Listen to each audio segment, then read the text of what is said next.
Hello my dear friends, welcome to our YouTube channel Edu for exam. तो मैं फिर हाजिर हूं और वही चैप्टर चल रहा है डाइस, और डाइस में मैं पढ़ा रहा हूं प्रीवियस ईयर क्वेश्चंस PYQ। तो मैंने पहले ही बताया था मैं इसमें मिनिमम 40 से 50 क्वेश्चंस बताने वाला हूं। हाँ, मिसलेनियस क्वेश्चंस हैं जो हर परीक्षाओं में आए हुए हैं प्रीवियस ईयर्स में, तो उन्हें मैं बता रहा हूँ जिससे अच्छे से अभ्यास हो जाए। इससे आप वीडियो पूरा देखिए जिससे कॉन्सेप्ट और पूरी तरह से क्लियर हो जाए और अभ्यास भी अच्छे से हो जाए। बढ़िया समझ में आ रहा है ना? तो हाँ, तो चलिए, बहुत बढ़िया बात है, जिससे डाइस पूरी तरह से क्लियर हो जाए। तो आज प्रीवियस ईयर क्वेश्चंस में दूसरा दिन है। मैंने पहले दिन में 8 क्वेश्चंस बता दिए थे। आज चलते हैं 9, 10 से चालू है आज जितने क्वेश्चंस बता पाऊँ, मेरे पास जितने समय है। इस बार फिर ऐसे ही मैं पूरे 4-5 दिन में पूरा प्रीवियस ईयर क्वेश्चंस बता देने वाला हूं। इसीलिए वीडियो आप लास्ट तक देखिए और इसे सब्सक्राइब, शेयर, लाइक कीजिए भाई। तो चलिए फटाफट आप वीडियो को लाइक, सब्सक्राइब और शेयर कीजिए। इसके बाद चलते हैं सवाल पर। ये जो सवाल है जो विभिन्न परीक्षाओं में प्रीवियस ईयर में आए हुए हैं। हाँ, तो चलिए रेडी, सब बच्चे शेयर कीजिए, सब्सक्राइब कर दीजिए, लाइक कर दीजिए। तो चलते हैं इन सवालों पे। ध्यान दीजिए, सवाल दिया है, जो पहला सवाल है RRB JEE में आया है और दूसरा सवाल है जो SSC स्टेनो में आया हुआ है। मैंने बोला ना, ये 5 ऐसा चैप्टर है जो हर परीक्षा में से सवाल बनता ही बनता है। तो चलिए समझते हैं ये सवाल। तो सवाल मैं पहले पढ़ता हूं तब समझाता हूं। दिया, नीचे दर्शाए गए एक पासे के प्रारूपों के आधार पर, मतलब पासा एक ही है, उसके 2 प्रारूप हैं। इसी प्रारूपों के आधार पर 1 के विपरीत फलक पर क्या आएगा, यानी 1 के अपोजिट सरफेस पर कौन सा डिजिट आएगा, ये आपसे पूछ रहा है। अब ध्यान दीजिए, जब भी मैंने ऐसा सवाल बताया है तो हमने पूछा है जो नंबर पूछ रहा है, मैंने ही बताया है जो नंबर पूछ रहा है वह मिलाइए किन प्रारूपों पर मौजूद है, किन प्रारूपों पर दिखाई दे रहा है। तो आप पाते हैं यह जो 1 है, हमें 1 के अपोजिट सरफेस पर क्या आएगा, यही पूछ रहा है। तो आप पाइए 1 जो है दूसरी प्रारूप पर है पर पहले प्रारूप पर नहीं है। बहुत अच्छी बात है, नहीं है तो आप पाते हैं 1 पर जो नंबर्स हैं, यानी 1 से जुड़ी सतहें हैं, उन पर नंबर दिया है 2 और 6। ये दूसरे प्रारूप पर वो दोनों नंबर मौजूद हैं या नहीं है। तो हम पाए इस पर 2 और 6 दिया है, तो इस पर 2 तो मौजूद है पर इस पर का 6 इस पर मौजूद नहीं है। यानी दोनों प्रारूपों में कितनी सरफेस सेम है, पहले ये देखना है। तो हम पा रहे हैं दोनों प्रारूपों में सिर्फ 1 सरफेस सेम है। इसमें मिलाइए 2 है, यहां भी 2 है, और ये 3, 5 है, 1, 6 है। यानी दोनों प्रारूपों में सिर्फ 1 सरफेस इक्वल है, सेम है। तो मैंने बताया था जब पासे की कई स्थितियां दी गई हों और 2 स्थितियों में 1 सरफेस इक्वल हो तो हम इक्वल सरफेस से क्लॉकवाइज या एंटी क्लॉकवाइज डायरेक्शन में प्रसार लेते हैं। तो जो यहाँ सेम सरफेस है इसी से हम प्रसार ले रहे हैं क्लॉकवाइज में। जैसे मान लीजिए पहले प्रारूप से सेम सरफेस दोनों में 2 है तो 2 से लेते हैं, पहले 2, ये हमारा क्लॉकवाइज डायरेक्शन है, तो 2 बाद आता है 3, 3 बाद आता है 5। इसी तरह मिला यहाँ से भी सेम से, जब इसे क्लॉकवाइज ले रहे हैं तो ये भी क्लॉकवाइज होना चाहिए।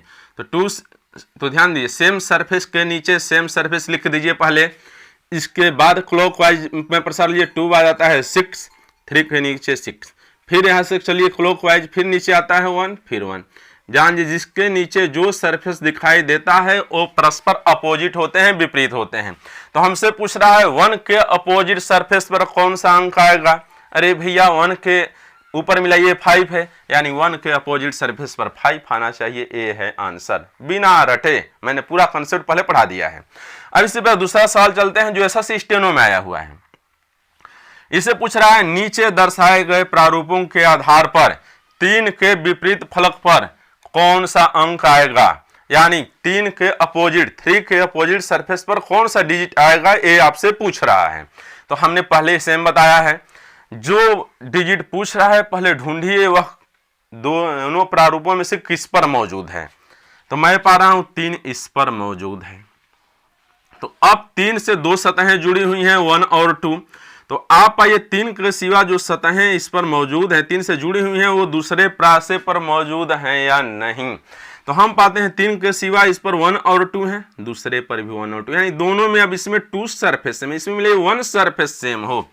जब 2 प्रारूपों में 1 सरफेस सेम हो तो आप सेम सरफेस से एंटी क्लॉकवाइज या एंटी या क्लॉकवाइज या एंटी क्लॉकवाइज प्रसार लीजिए और इस तरह से आंसर लाइए।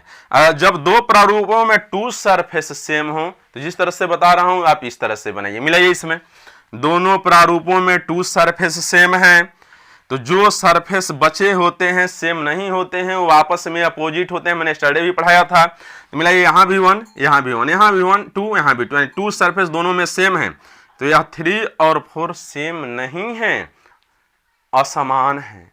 तो बताए थे जो सरफेस सेम नहीं होते हैं वो अपोजिट होते हैं। जब पासे की दो स्थितियां दी गई हों, उनमें दो सरफेस सेम हो, टू सरफेस सेम हो, तो जो बचे हुए सरफेस होते हैं वो जो होते हैं आपस में अपोजिट होते हैं। यानी 3 के अपोजिट सरफेस पर 4 होना चाहिए, यानी हमारा ऑप्शन सही हुआ ए। 3 के अपोजिट सरफेस पर 4 होना चाहिए, हमारा ऑप्शन सही हुआ ए। तो इस तरह से सवाल जब परीक्षा में आता है तो बनाते हैं। चलिए मिलते हैं नेक्स्ट सवाल समझते हैं। पहला सवाल जो है एसएससी सीपीओ में आया हुआ है और दूसरा सवाल जो है यूपीपीएससी प्री में आया, यूपीपीसीएस में प्री में आया हुआ है। तो पहले ये सवाल हम समझते हैं। सवाल मैं पढ़ता हूं, इसमें 3 स्थितियां दी गई हैं। इन्हीं स्थितियों के आधार पर 3 के अपोजिट सरफेस पर क्या आएगा यही आपसे पूछ रहा है। इसे सवाल समझिए। दिया है नीचे दर्शाए गए एक पासे के प्रारूपों के आधार पर 3 के विपरीत फलक पर क्या आएगा। 3 के अपोजिट सरफेस पर कौन सा नंबर आएगा ये आपसे पूछ रहा है। अब यहां ध्यान दीजिए, मैंने सबसे बढ़िया रूल बताया था, जिस सरफेस के अपोजिट पूछा जाए पहले वही डिजिट ढूंढिए वो किन किन प्रारूपों पर दिखाई पड़ रहा है। तो आप पाते हैं जो 3 है इन दो प्रारूपों पर दिखाई पड़ रहा है। तो आप पाइए 3 पर जो नंबर्स हैं, 3 से जुड़े हुए जो नंबर्स हैं वो दोनों पर 3 1 3 1, तो 5 के अपोजिट तो 6, वहां पर हमसे 5 के अपोजिट तो पूछ नहीं रहा है। फिर हम पाते हैं 3 से 1 2 3 सतहें यहाँ पर जुड़ी हैं, दिखाई पड़ रही हैं। और मैंने बताया था हर सरफेस से 4 सतहें जुड़ी होनी चाहिए, 4 सरफेस जुड़ी होती हैं। तो जाहिर बात है इस मेथड से इसे बनाना संभव नहीं है, तो इसे हम छोड़ते हैं। अब इन दोनों में लेते हैं, पाते हैं 3 भी इस पर है, इस पर जो नंबर है इस पर मौजूद है, ये भी मौजूद है, नहीं मौजूद है। तो मैंने बताया जब पासे की दो सरफेस लेते हैं, जो नंबर पूछ रहा है, जिस नंबर को अपोजिट पूछ रहा है उसे तो लेना ही है। ये ध्यान दीजिए, चाहे आप ये 2 लीजिए या ये 2 लीजिए, लेना है। ये 2 लेते हैं तब भी आंसर सेम आता है, ये 2 लेते हैं तब भी आंसर सेम आता है। जैसे जांचिए, इन दोनों में सेम सरफेस सिर्फ 5 है। तो मैंने अभी सवाल पढ़ाया है जब पासे के दो प्रारूपों में 1 सरफेस सेम हो तो सेम सरफेस से क्लॉकवाइज या एंटी क्लॉकवाइज प्रसार लेते हैं, एक्सपेंशन लेते हैं। तो यहां मिलाइए, दोनों में 5 है तो पहले से लेते हैं 5 क्लॉकवाइज, फिर 4, फिर क्लॉकवाइज, फिर 2। दूसरे से सेम सरफेस के नीचे सेम सरफेस लिख देते हैं, 5 बाद फिर 3 बाद फिर चलते हैं क्लॉकवाइज तो 1। जिस सरफेस के ऊपर नीचे जो भी नंबर आते हैं वो आपस में अपोजिट होते हैं। तो हमसे पूछ रहा है 3 के अपोजिट सरफेस पर कौन सा नंबर आएगा। तो मिलाइए, 3 के ऊपर 4 है, यानी 3 के अपोजिट सरफेस पर 4 आना चाहिए। यही हो जाता है आंसर। इसी तरह से बनाया जाता है। अब समझ में आया। आप इससे पूछ रहे हैं, इससे लेना संभव नहीं है। मिलाइए, आप इन दोनों में 1 भी सरफेस इक्वल नहीं है, इक्वल नहीं है तो फिर वहां ए मेथड अप्लाई नहीं होता है। ये नियम आप जानिए। तो अब चलते हैं नीचे दिए गए सवाल पर। ये सवाल आया है यूपीपीएससी प्री में।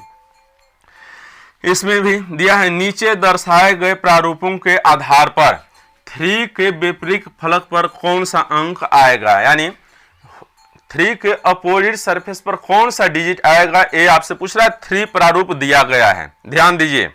तो हमसे जिस नंबर के अपोजिट पूछे पहले वही ढूंढते हैं वो किन किन सरफेस पर किन किन स्थितियों में मौजूद है। तो हम पाते हैं 3 पहली में, दूसरी में, तीसरी में। तो मैंने बताया था जब 3 जो दिया है वो तीनों स्थितियों में मौजूद हो तो आप पाइए उससे कितनी सतहें जुड़ी हुई हैं। मैंने बताया हर सरफेस से 4 सरफेस जुड़ी होती हैं, संलग्न होती हैं। तो 3 से यदि 4 सरफेस जुड़ी होनी चाहिए तो हम पाते हैं 3 से यहाँ से देखिए हर सरफेस से 4 सरफेस संलग्न होती हैं। तो 3 से यहाँ 2 जुड़ी है, 4 जुड़ी है। यहाँ मिलाइए 3 से यहाँ जुड़ा है 1 और 5, यहाँ मिलाइए 3 से जुड़ी है 1 और 2, जो इसमें पहले से हम दिखा दिए हैं। हमने बताया हर सरफेस से 4 सरफेस जुड़ी होती हैं, संलग्न होती हैं। और जो सरफेस नहीं जुड़ी होती हैं वो अपोजिट होती हैं, वो उस सरफेस के जिससे नहीं जुड़ी होती हैं उसके अपोजिट होती हैं। तो मिला ये 3 से इसमें कौन सा नंबर नहीं जुड़ा है? तो मिला इसमें 6 नहीं जुड़ा है भाई। पासे पर टोटल 6 सरफेस होती हैं और हर सरफेस पर 6 नंबर होते हैं, 1 2 3 4 5 6। तो आप पाइए यहाँ पर 1 है, 2 है, 3 है, 4 है, 5 है, टोटल 5 नंबर तो यहाँ मौजूद हैं। इनमें 6 नहीं दिखाई दे रहा है, वो साइलेंट है। जो नंबर नहीं जुड़ा होता है वो साइलेंट होता है, नहीं दिखाई देता है, वो इस नंबर के अपोजिट होता है। यानी 3 के अपोजिट 6 होना चाहिए, ये होता है आंसर। जादू यदि आप समझ लेते हैं तो इसे ब्रेन में भी बनाने में सक्षम है, 1 सेकंड में सॉल्व हो जाता है। अब समझ में आया? हाँ, ये होता है मास्टर रूल। और जब भी सवाल आए आप इस मेथड से इसे बनाने में सक्षम। दूसरा मेथड भी होता है पर मैं समझता हूँ ये one of the best method है। आप चाहे तो इससे मिलाइए, उससे भी बन जाता है। तो चलिए फिर मिलते हैं दूसरे सवाल पर जो परीक्षा में आए हैं। चलिए ये दोनों सवाल समझते हैं। दोनों सवाल सीजीआई में आए हुए हैं और मैंने पहले बताया पासा पर सिर्फ नंबर्स ही नहीं होते हैं, उन पर डॉट्स भी होते हैं, बिंदु भी होते हैं। तो चलिए समझते हैं सवाल। दोनों पर बिंदु दिया है। पहला सवाल हम पढ़ते हैं। दिया है नीचे एक ही पासे के दर्शाए गए प्रारूपों के आधार पर, एक ही पासा है उसी के 2 प्रारूप दर्शाए गए हैं, उसी के आधार पर एक बिंदु के विपरीत फलक पर कितने बिंदु होंगे? यानी 1 के अपोजिट सरफेस पर कितने पॉइंट्स होंगे, डॉट्स होंगे, बिंदु होंगे, वो आपसे पूछ रहा है। तो मैंने बताया है जिस बिंदु के बारे में पूछा जाए पहले वह मिलाइए किन सरफेस पर मौजूद है, किन स्थिति में दिखाई दे रहा है। तो आप पा रहे हैं 1 जो है इस पर है, पर इस पर तो नहीं है। तो आप इससे जो जुड़ी सतहें हैं वो इस पर मौजूद है या नहीं? तो हम पा रहे हैं इस पर जुड़ी सतह 2 है तो इस पर भी 2 है, 2 तो मौजूद है पर 5 नहीं मौजूद है। तो आप पाइए दोनों में कितनी सरफेस इक्वल हैं, सेम हैं। तो हम पाते हैं दोनों में सिर्फ होने ही सरफेस सेम है, यहाँ भी 2 है, यहाँ भी 2 है। तो मैंने अभी बताया है जब पासे के 2 प्रारूपों में 1 सरफेस सेम हो तो सेम सरफेस से या तो क्लॉकवाइज या एंटी क्लॉकवाइज डायरेक्शन में प्रसार लीजिए, तुरंत आंसर आ जाता है। तो मिलाइए दोनों में 2 सेम है तो हम 2 से प्रसार लेते हैं। यहां मिलाइए 2 क्लॉकवाइज, 2 बाद 1, 1 बाद 5। यहां भी मिलाइए 2, सेम सरफेस के नीचे सेम सरफेस लिखते हैं। 2 बाद आता है 6 और 6 बाद आता है 3। तो आपसे पूछ रहा है 1 के अपोजिट सरफेस पर, तो 1 के नीचे मिलाइए 6 है, यानी 1 के अपोजिट सरफेस पर 6 बिंदु होने चाहिए। ये होता है मास्टर रूल। हाँ, अब समझ में आया। तो चलिए समझ में आना चाहिए। और इसी पर 14वां सवाल है।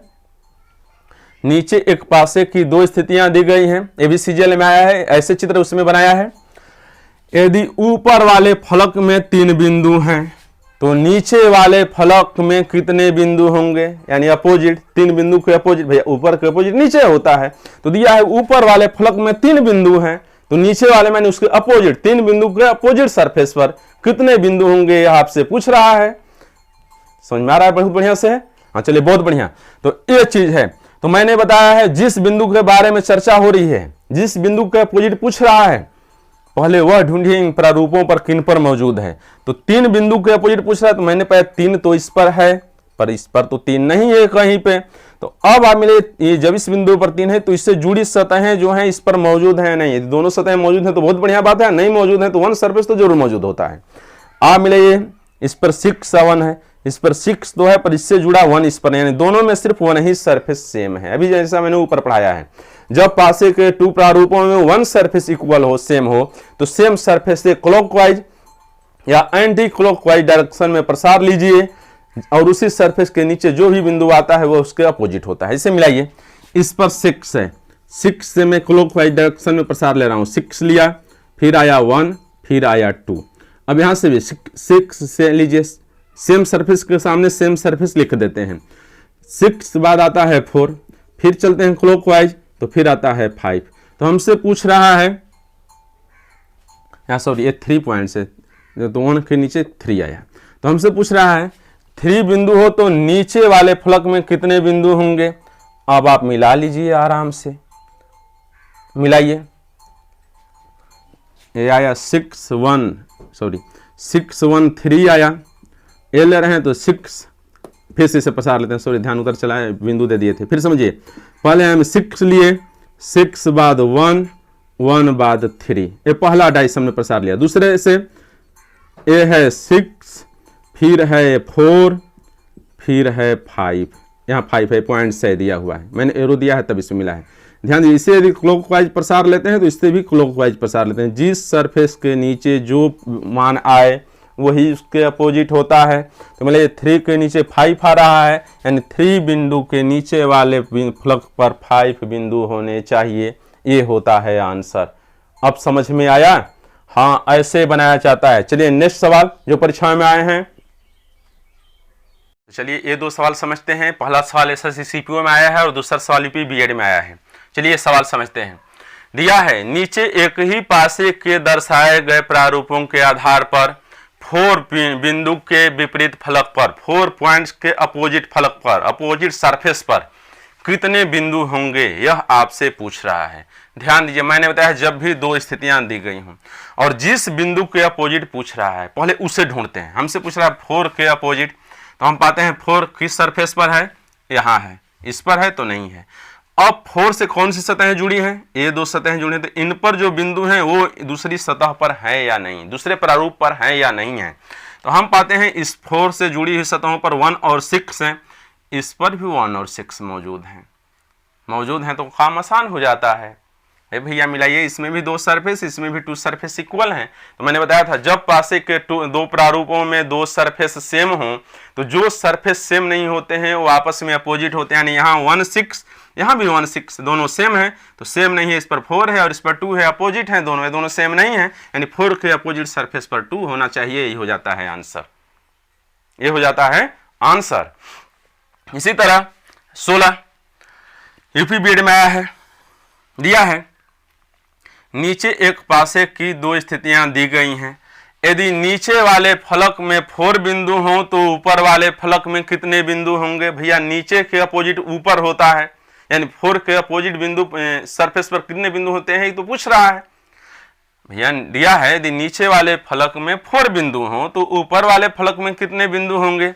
आप जानते हैं नीचे के अपोजिट ऊपर और ऊपर के अपोजिट नीचे। तो दिया है नीचे यदि 4 बिंदु हैं तो ऊपर कितने होंगे, यानी 4 के अपोजिट सरफेस पर कितने बिंदु होंगे, ये आपसे पूछ रहा है। तो अब मिलाइए, हमसे 4 के अपोजिट पूछ रहा है, तो मिलाइए इनमें किन पे 4 मौजूद है, तो हम पाए इस पर मौजूद है। तो अब इससे जुड़ी सतहों पर कौन से बिंदु हैं, तो 1 और 5। हम ढूंढते हैं यह जो बिंदु इससे जुड़े हैं वो इस पर है या नहीं, तो ये भी इस पर है, यानी 2 सरफेस दोनों में इक्वल है। मिलाइए 1 5 1 5। तो मैंने बताया जो शेष सरफेस होते हैं जो इक्वल नहीं होते हैं, यदि किसी पासे के 2 प्रारूपों में, मैं बार बार बोल रहा हूं जिससे पूरी तरह से याद हो जाए, यदि किसी पासे के 2 प्रारूपों में 2 सरफेस सेम हो तो जो सरफेस इक्वल नहीं होते हैं वो आपस में अपोजिट होते हैं। यानी यहाँ मिले 5 1 5 1 सेम है, या 4 और 2 सेम नहीं, यानी 4 के अपोजिट 2 होगा, यानी 4 के अपोजिट सरफेस पर, यानी ऊपर वाले सरफेस पर 2 होना चाहिए, ये होता है आंसर। तो अब अच्छे समझ में आ रहा है डाइस, मैं समझता हूँ, नियम समझा दिया हूँ। अब इस पर प्रैक्टिस चल रहा है प्रीवियस ईयर क्वेश्चंस, तो अब कंफ्यूजन दूर होना चाहिए, परीक्षा में आप इसे छोड़ने वाले नहीं हैं। तो फटाफट वीडियो को लाइक सब्सक्राइब और शेयर कीजिए जिससे और बच्चे फायदा उठाएं। तो चलिए फिर मिलते हैं दूसरे दिन, फिर उस दिन भी प्रीवियस ईयर क्वेश्चंस।